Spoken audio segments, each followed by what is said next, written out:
There's a hospital in Franklin that's closing down soon, and people in the North They're Country are closing having to Franklin travel. Hospital? Yeah. I didn't know. Way. Concord bought that. Um, Franklin Hospital's the only one that I know of that's in Franklin. Which yeah, would mean that means all of those patients will either have to be going to Lakes Region, Dartmouth, or Concord Hospital. Yep. And So I was just Wow. that's not cool. I was just That's talking to not somebody. cool. I was talking to somebody in Gilmington today, one of our attendees of our training series, and she Yeah. was saying that the paramedics are actually training on how to give birth in a car or an ambulance. Wow. We already do that. They already do that. They've had 6 births in the ambulance in the past year. Oh, shoot. Yeah, because Oh, I have, get what you're saying. Yeah, because yeah. there's no, well, New London Hospital closed their obstructors a long time ago. Franklin closed theirs. If you go here in Manchester, CMC closed theirs years ago. Yeah. There's nowhere to have a baby. You can have a baby at Concord Hospital at Dartmouth, I think Lakes Region, and Elliott, but that's not a lot. Used to be every hospital delivered, not anymore.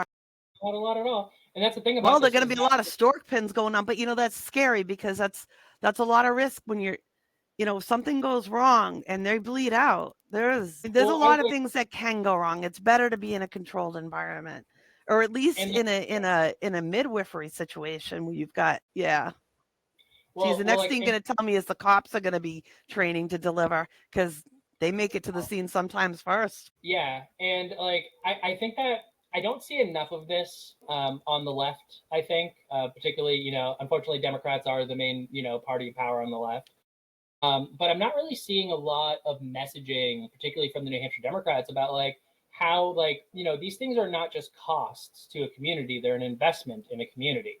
Why would you want to move into a community where if you're going to start a family, it's going to be 45 minutes at the quickest to be able to get to a maternity ward? Yeah, that's scary.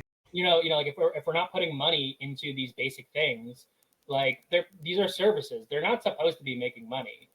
Highways don't make money. It's not just that too.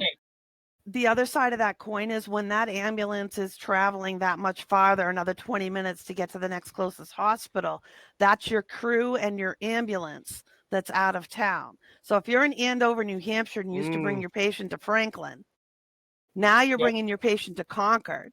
That's a 20-minute additional run. There and back, the ambulance is no longer in town. So you're hoping that the next towns are going to cover your town if another call happens, because you can't get a quicker, you're not turning around quicker. I mean, I used to work there. I used to bring people there. And at least in Franklin, you could run back kind of.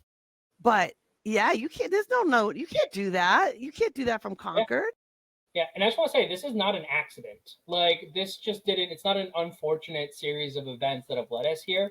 It has been an intentional disinvestment in the public good, whether it's hospitals, whether it's an EMS service, again, education, these are all problems that are fixable. But the people in power in our state government right now don't want to fix that. They purposely don't want these things.